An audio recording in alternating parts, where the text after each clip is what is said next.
नमस्कार, आदाब। शख्सियत में मैं समीना आप सबका स्वागत करती हूँ। शख्सियत में हमारे आज के मेहमान हैं शब्दों के जादूगर। उनके लिए अगर ये कहा जाए कि फिरा हूँ कासा लिए लफ्ज़ लफ्ज़ के पीछे, फिरा हूँ कासा लिए लफ्ज़ लफ्ज़ के पीछे, तमाम उम्र ये सौदा न सर से निकलेगा। लफ्ज़ों का समुंदर या यूं कहूँ लफ्ज़ों का ख़जाना है जिनके पास। शख्सियत में आज मुलाकात श्री अरविंद कुमार से।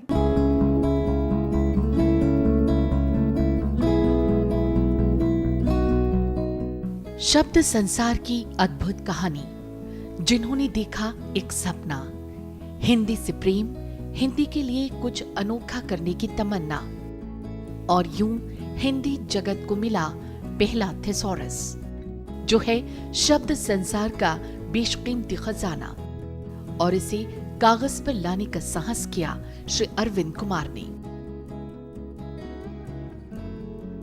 17 जनवरी 1930 को श्री लक्ष्मण स्वरूप और श्रीमती रामकली के यहाँ एक बालक ने जन्म लिया। अरविंद का बचपन सुविधाओं से परे था। मुश्किलें थीं और 2 वक्त की रोटी का जुगाड़ करना भी मुमकिन न था। वक्त गुजरता गया और वक्त के साथ साथ जिंदगी की तमाम मुश्किलें कुछ सहल होती गईं। 1945 में पत्रकारिता जगत में प्रवेश होता है। कविता, कथा लेखन और अनुवाद जैसा काम करती रही। 1955 से 1963 तक सरिता के कार्यकारी संपादक रहते हैं और 1963 में मुंबई में माधुरी के संपादक बनते हैं, और यहाँ उनका जुड़ाव बड़ी बड़ी फिल्मी हस्तियों से होता है। इसी दौरान वो कला फिल्मों के आंदोलन से जुड़ते हैं और इस दौर को वो नाम देते हैं समानांतर सिनेमा का। लेकिन भीतर कहीं कुछ और सार्थक करने का सपना बरकरार रहता है।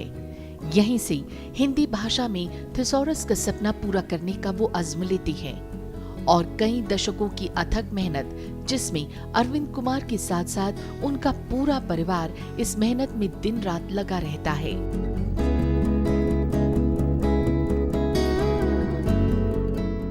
और सालों की मेहनत के बाद समानांतर कोश आता है, जो हिंदी कोशकारिता में मील का पत्थर साबित होता है। शब्द का अर्थ जानने के लिए हम शब्दकोश का सहारा लेते हैं, तो सही शब्द की तलाश में हम थिसॉरस की शरण में जाते हैं। उनकी इस उपलब्धि पर उन्हें देश के साथ साथ विदेशों में भी सराहा गया। वृहत समानांतर कोश, शब्देश्वरी और अरविंद तुकांत कोश जैसी कामयाब कोशिशें एक नया इतिहास रच जाती हैं। अपने इस बेजोड़ काम में उन्हें बेशुमार पुरस्कार मिलते हैं, जो उनकी मेहनत और लगन की मिसाल हैं। आज भी उनका सपना है कि शब्दों का एक ऐसा विश्व बैंक हो जो संसार की सभी भाषाओं में एक सेतु की तरह काम करे। ऐसी शख्सियतें कम ही होती हैं जो धन, विलास और शोहरत को छोड़ सिर्फ और सिर्फ आने वाली पीढ़ियों के लिए सोचती हैं, और उनमें एक नाम है श्री अरविंद कुमार का। बहुत बहुत स्वागत अरविंद जी प्रोग्राम शख्सियत में आपका। धन्यवाद। सबसे पहले बात आप ही की अपनी जिंदगी के उन लम्हों की जिन्हें हम बचपन कहते हैं। कैसा था आपका बचपन, और आपके माता पिता के बारे में कुछ बताइए। मैं आपको सर 1930 वाले डिकेड में ले जाता हूँ। बिल्कुल। मैं बच्चा था, दादा के बाजार में मेरठ में रहता था, और सबसे मजे की बात ये थी कि वहाँ इतनी भीड़ नहीं थी तब मेरठ शहर में, और इकन्नी में सुबह को नाश्ता होता था। इकन्नी में हाँ। 4 बेड़ियाँ, सब्जी, उसके ऊपर एक पत्ते पे हलवा, हलवे के ऊपर एक जलेबी। क्या बात है। और क्या मजे आते थे खाने में। आपको एक बात बताऊं, पिताजी तो आज़ादी के दीवाने थे, कोई काम धंधा खास था नहीं, और रिश्ते की बात चली, वो गाजियाबाद में थी, चौथी पास थी। अच्छा। तो उनके मतलब मेरे नाना ने कहा कि इस लड़की इतना बड़ा कुनबा है, बहुत सारे लोग हैं, एक एक निवाला भी छोड़ेगा तो पेट भर जाएगा। उस जमाने में इतना काफ़ी था शादी के लिए। मुझे ये बताइए कि आपको शब्दों का जादूगर कहा जाता है, तो शब्दों को सहेजने का, उन्हें सलीके से बरतने का सिलसिला कब शुरू हुआ, कुछ याद आता है आपको? मैं कहूँ तो मेरे पिताजी से ही शुरू हुआ। वो मुझे जब मैं बच्चा था, उनका प्रेस था, लेकिन मेरठ शहर था तब शाम को 5 बजे बंद हो जाता था। बिजली बहुत कम जगहों पर थी, हमारे घर में वो थी नहीं, लालटेन के दिए होते थे। तो 5 बजे जब वो प्रेस से आते थे तो टाउन हॉल की लाइब्रेरी में ले जाते थे और किताबें पढ़वाते थे। अच्छा, वो उन्होंने आपको हाँ, सिखाया? वो खुद पढ़ते थे, मुझे पढ़वाते थे, बताते थे कौन सी किताब अच्छी है, कौन सी खराब है। मान लो नौचंदी का मेला हुआ तो किताबें खरीदवाते थे और कुछ नहीं। अच्छा। हम जाते थे रात को, घर से 9 बजे निकलते थे, क्योंकि मिडिल क्लास लोग थे ना, रात को ही जाते थे नौचंदी में। देखा जाए तो पिता ने आपको पढ़ने का शौक एक तरह से किताबों के जरिए, न सिर्फ वो कुछ लिखते भी थे, वहाँ के अखबार से मेरठ में बच्चों का एक था शिशु, हाँ। एक और अखबार था कमाल का, साल में एक बार निकलता था, देश। अच्छा। वो जो एक टीचर थे वो एक किसी कंट्री में जाकर के वहाँ 1 महीने रहते थे, हाँ। लंका गए, तो फिर वहाँ की पूरी वाक़ियात लिखते थे, उसमें सविटर भी तैयारी करते थे और उससे मुलाकात भी करवाते थे। मुझे ये बताइए फिर मेरठ से दिल्ली आना कैसे होता है आपका? वह ये कि जब पिताजी नून तेल लकड़ी की लड़ाई हार गए मेरठ में, तो दिल्ली में नौकरी करने आ गए। अच्छा। और मुझे मेरठ में, मैं 9वीं में था, वो पढ़ता हुआ छोड़ करके आ गए थे कि जब इसका इम्तहान हो जाएगा तो ये आ जाएगा। मैं 9वीं में फेल हो गया। अच्छा, आप 9वीं में फेल हुए? इसलिए हाँ। कि मैं 4वीं तक तो प्राइमरी स्कूल में नंबर अव्वल था। हाँ। मैं मेरठ में नंबर 1 आया था। हाँ। मेरा एक नौचंदी पे निबंध था, उसको फर्स्ट प्राइज मिला था। हाँ। लेकिन उसके बाद पिताजी ने क्या किया, उस ज़माने में ऐसा तो था नहीं कि ये 6वीं का सर्टिफिकेट लाओ, प्रिंसिपल के पास ले गए फर्स्ट पास कि भैया बच्चों साथ में दाखिल कर लो। उसका टेस्ट लिया, अंग्रेजी के कुछ वर्ड्स पूछे, मैथमेटिक्स से पूछे, दाखिल। अब 4वीं से 7वीं में जब था तो मैं कमज़ोर हो गया, तो 7वीं में कमज़ोर रहा, 8वीं में कमज़ोर रहा, 9वीं में फेल हो गया। फिर? अब उसके बाद हम दिल्ली गए, फिर दिल्ली आ गए, वहाँ फिर दोबारा 9वीं में जाकर। गांधी जी से आप उस दरमियान बहुत प्रभावित हुए? मैं तो बचपन से, क्योंकि पिताजी कांग्रेस में थे तो हमेशा देशभक्ति की बात करते थे। और जब मैं दिल्ली आया, मेरे इम्तिहान ख़त्म हुए थे सन 45 में, 1 अप्रैल को। उससे तभी मैं कांग्रेस से बदल में दाखिल हुआ था। वो हमारी ड्यूटी लगी जहाँ गांधी जी बसेरे डाले हुए थे हरिजन बस्ती में। वहाँ हम लोग सुबह 8 बजे पहुँचते थे, हमारा दस्ता शाम तक वहाँ क्या हो रहा है उसकी रखवाली करते थे। हमने देखा पंडित नेहरू, मौलाना आज़ाद, सब लोग, आचार्य कृपलानी, सब गांधी से मिलने वहीं जाते, क्योंकि इंटरिम गवर्नमेंट में क्या होगा उसकी बातचीत चल रही थी। अच्छा। और फिर शाम को प्रार्थना सभा होती थी, प्रार्थना सभा से हम लौटते थे। तब हम ये सोचते आते थे कि देश आज़ाद होगा तो क्या होगा। तब हम, अब तक तो आंदोलन है, तब क्या होगा, तब भी क्या आंदोलन करेंगे। तो हमने तय किया नहीं, देशभक्ति का मतलब होगा कि मेहनत से काम करो, ईमानदारी से काम करो। अरविंद जी, फिर आप दिल्ली से मुंबई चले जाते हैं, तो मुंबई जाना कैसे होता है और क्या सोचकर आप मुंबई गए? ये आपको बीच में एक बात बतानी पड़ी। हाँ। कि मैं मैट्रिक के पास काम करने लगा था, 15 साल की उम्र थी। हाँ। तो और बहुत छोटी जगह काम करता था, दिल्ली प्रेस में, जो सबसे छोटी नौकरी होती थी वो थी। अच्छा, दिल्ली प्रेस में थे आप? तो एम्बिशन क्या थी कि मैं कंपोजिंग का फोरमैन बनूंगा। क्या बनेंगे आप? कंपोजिंग का फोरमैन बन जाऊंगा। अच्छा। रिटायर होते होते, और तब 125 मिलेंगे। लेकिन हुआ तकदीर कुछ और थी। मैं टाइपिस्ट, कंपोजिटर बनने के बाद टाइपिस्ट, वो कैशियर बन गया, कैशियर के बाद टाइपिस्ट बना, फिर प्रूफ रीडर बना, प्रूफ रीडर से मैं सब उप संपादक बनकर सरिता मैगजीन में। अच्छा, आपने इस तरह से देखा जाए तो पहले आपने सरिता मैगजीन ज्वाइन किया, फिर यहाँ से आपका मुंबई का सफ़र होता है। उसके बाद कैरवान मैगजीन में गया। हाँ। वहाँ से एक छोटा सा अनबन हो गई थी, तो मैंने नौकरी छोड़ दी। अच्छा। यानी 18 साल बाद, सन 63 में। तो मुझे बम्बई से ऑफर आ गया टाइम्स ऑफ इंडिया का माधुरी निकालने का, तो मैं वहाँ चला गया। और मैं टाइम्स ऑफ इंडिया में तब तक के हिस्ट्री में यंगेस्ट एडिटर था, उम्र थी 33 साल। तो फिर आप किन किन खास लोगों से जुड़ना हुआ आपका माधुरी के जरिए? जब पहले शो निकला तो मैंने क्या किया कि अपने रिपोर्टर्स को भेज दिया कि भाई ये सब फिल्म इंडस्ट्री, जहाँ भी तुम्हें कोई लोग मिले देते रहो। कुछ लोगों से खास तौर पर का मिलने को, लता मंगेशकर ने कहा जितनी रूपवती उतनी गुणवती। शांताराम ने बहुत तारीफ की, लेकिन एक संदेश भी भिजवाया पर्सनल कि भाई ये इसमें फिल्म फेयर की झलक बहुत है, कुछ अलग करो। मैंने उनको फ़ोन किया, मैं कहा अन्ना साहब 6 महीने बाद आप मुझे अपने आप फ़ोन करेंगे कि आप खुश है या नहीं है। 6 महीने बाद उन्होंने फ़ोन किया कि भैया आप ठीक है। तो मैंने क्या किया था कि बाकी सब स्टार मैगजीन होते थे, फिल्म फेयर, आप देखेंगे स्टार्स के अलावा होता ही नहीं है। स्टार डेस्ट में फिल्म रिव्यू भी नहीं होते, सिर्फ गॉसिप होती है। हमने गॉसिप से दूर रखा। दूसरी बात ये कि हमने सोचा कि फिल्म अकेले फिल्म स्टार तो नहीं होते, डायरेक्टर भी होता है, म्यूजिक डायरेक्टर भी होता है, सिंगर भी होते हैं। मान लीजिए सिर्फ वो बड़े स्टार की फ़ोटो छापते थे। जब बाल दिवस आया तो हमने चाइल्ड आर्टिस्ट को कवर पेज दिया। अच्छा।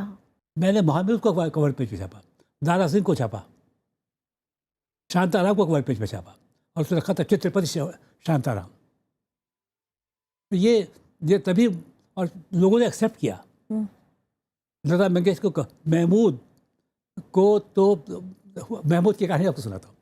वो कभी फिल्म फेयर वाले फोटोग्राफ करने गए हुए थे, तो महमूद भी था, तो लोगों ने उसका हट जा, उसको कैमरे से बाहर निकाल दिया। You know, you don't deserve to be in our magazine. जब हमने कवर पेज की बात की तो उनको विश्वास नहीं हुआ कि मैं कवर पेज पे आ सकता हूँ,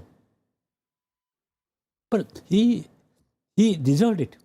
अरविंद जी, आपके कुछ अपने हैं जिन्होंने आपके आज तक के सफ़र को देखा है। मैं चाहूँगी आप उन्हें देखें और फिर अपनी राय से हमें ज़रूर नवाजें।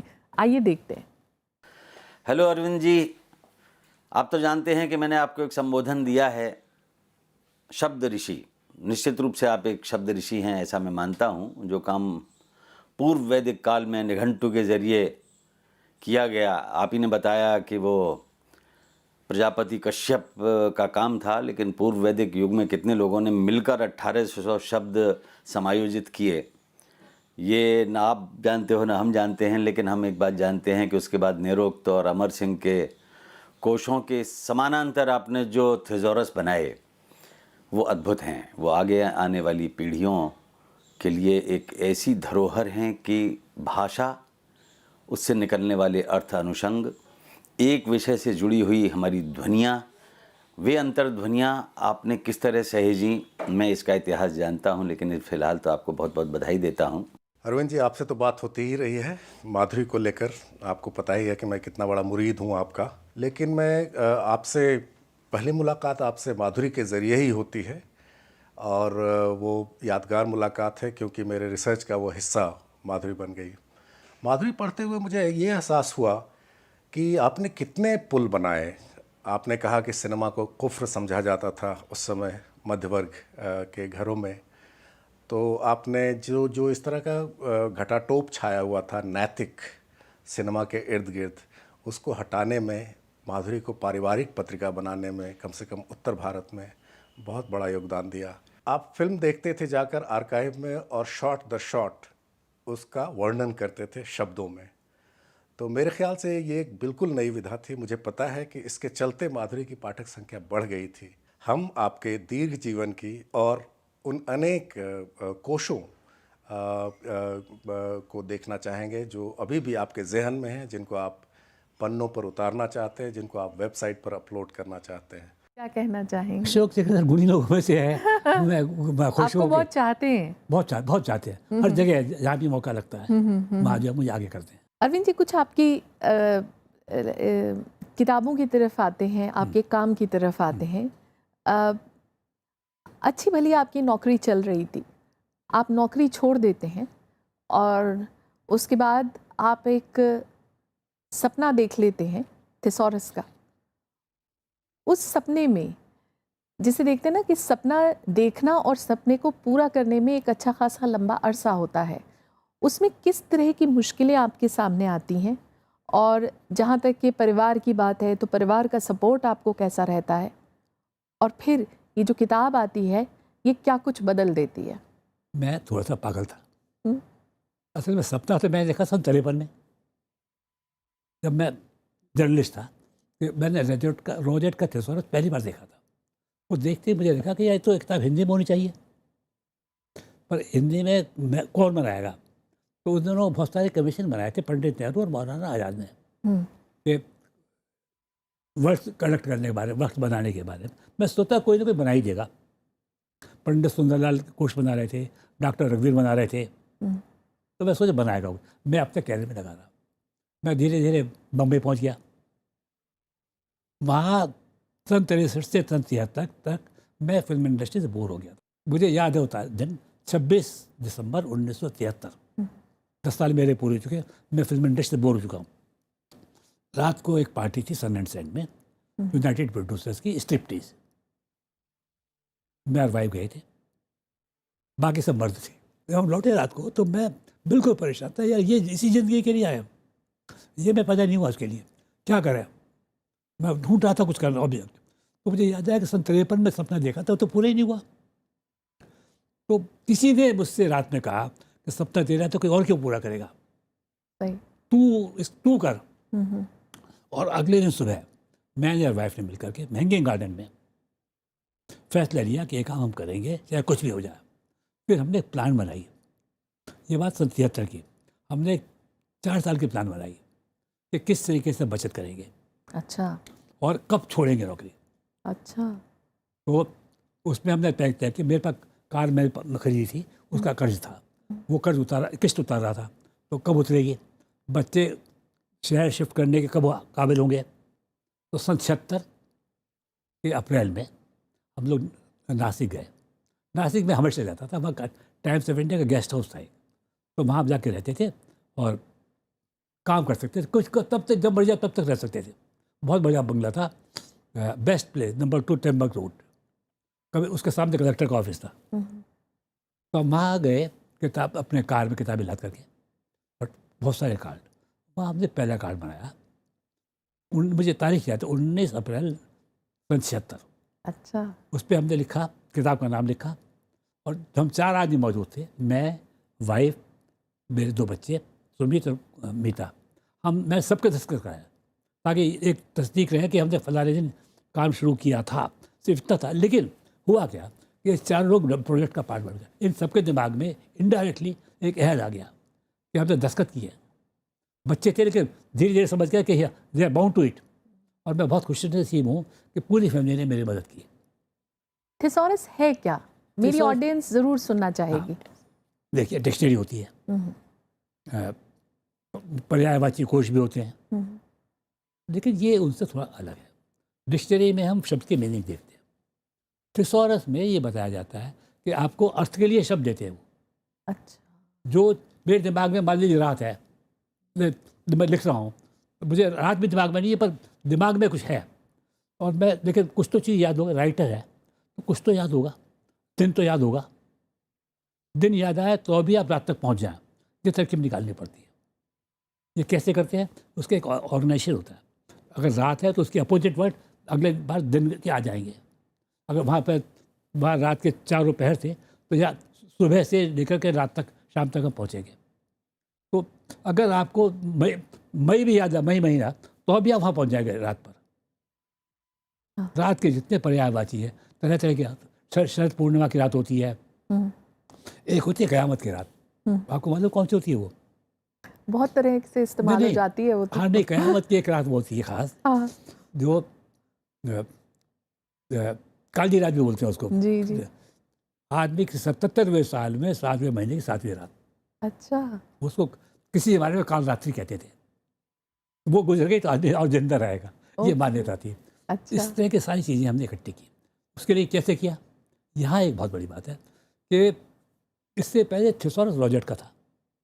यह हमारे पास, जैसे अशोक चक्रधर ने कहा, निघंटु था, फिर उसका निरुक्त, उसका व्याख्या थी, अमरकोश था। और अमरकोश अपने किस्म का दुनिया में एकमात्र थिसॉरस था जो पोइट्री में लिखा गया था। अच्छा। उसमें 8000 शब्द थे कुल वो, लेकिन अपने उसका चाइनीज़ तक में अनुवाद हुआ था। It was most popular. Rosette का तो बाद में आया ना, सर ये बात, लेकिन वो दुनिया भर में पॉपुलर था, दुनिया भर के लोग उसको याद रखते थे।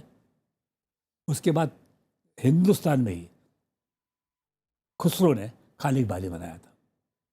खालिक बारी बाइलिंगुअल थिसॉरस है, दुनिया का पहला। वो फारसी और हिंदी के वर्ड्स में है। तो ये हिंदुस्तान की पुरानी ट्रेडिशन थी। एक बात और थी, रोजेट का थिसॉरस था साइंटिफिक बेसिस पे बना था, कैटेगराइजेशन। अच्छा।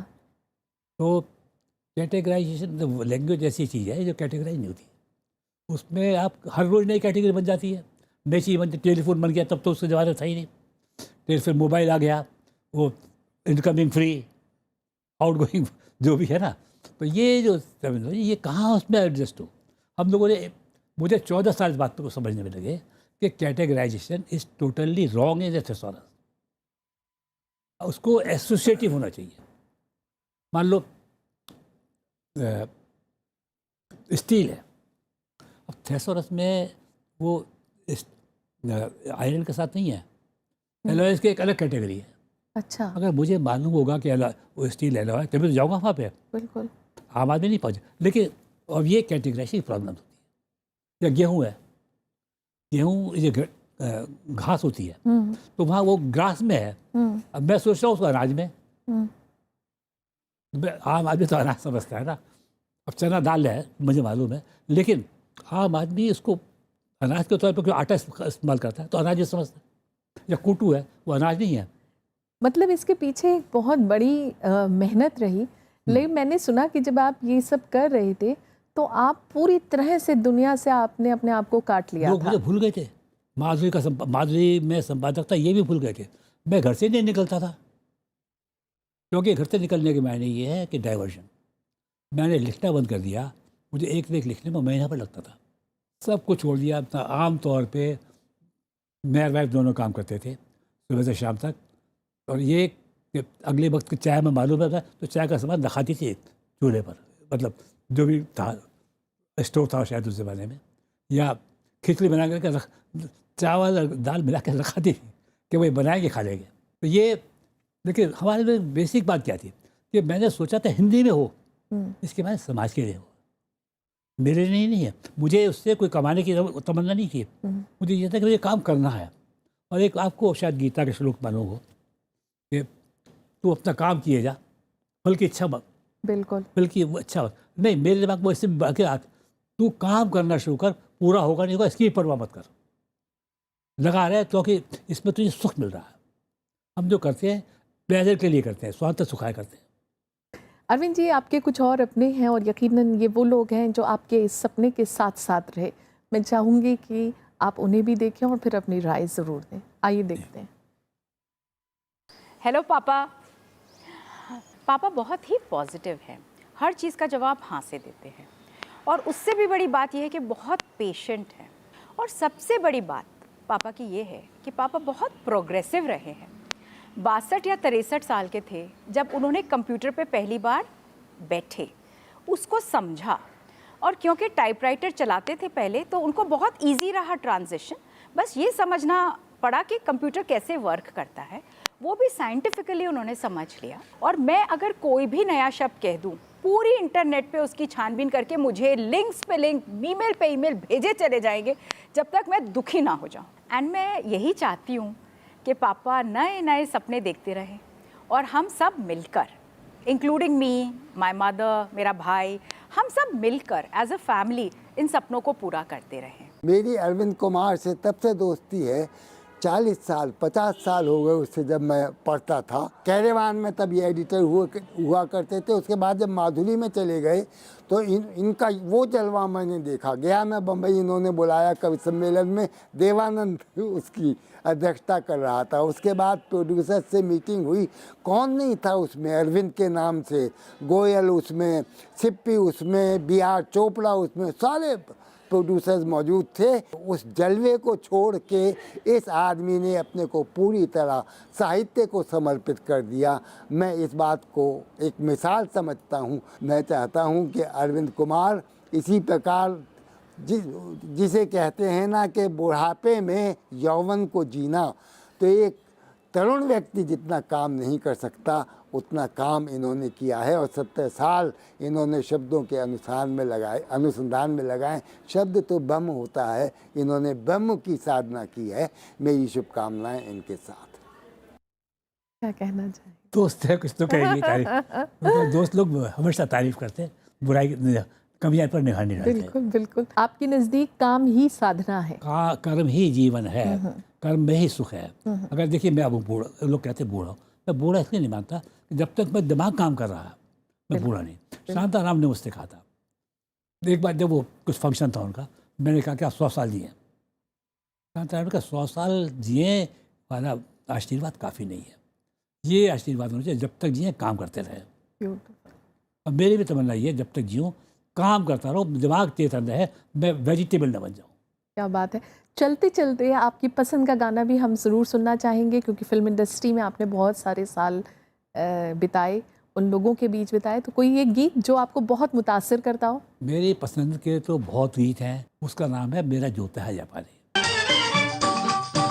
मेरा जूता है जापानी, ये पतलून इंग्लिस्तानी, सर पे लाल टोपी रूसी, फिर भी दिल है हिंदुस्तानी। मेरा जूता है जापानी, ये पतलून इंग्लिस्तानी, सर पे लाल टोपी रूसी, फिर भी दिल है हिंदुस्तानी। मेरा जूता है जापानी। तो अरविंद जी, आज आप शख्सियत में तशरीफ़ लाए, हम लोगों के साथ उन लम्हों को बांटा जो सिर्फ हम लोगों ने पढ़े या कभी सुने भी नहीं, ऐसे भी कुछ लम्हे जो आपने हमारे साथ। आपका बेहद शुक्रिया। मैं आपका शुक्रिया करना चाहता हूँ, मुझे यहाँ बुलाया। तो शख्सियत में आज फ़िलहाल इतना ही। ऐसे ही ताबिंदा सितारों का सिलसिला शख्सियत में जारी रहेगा। इजाज़त दीजिए, नमस्कार, आदाब।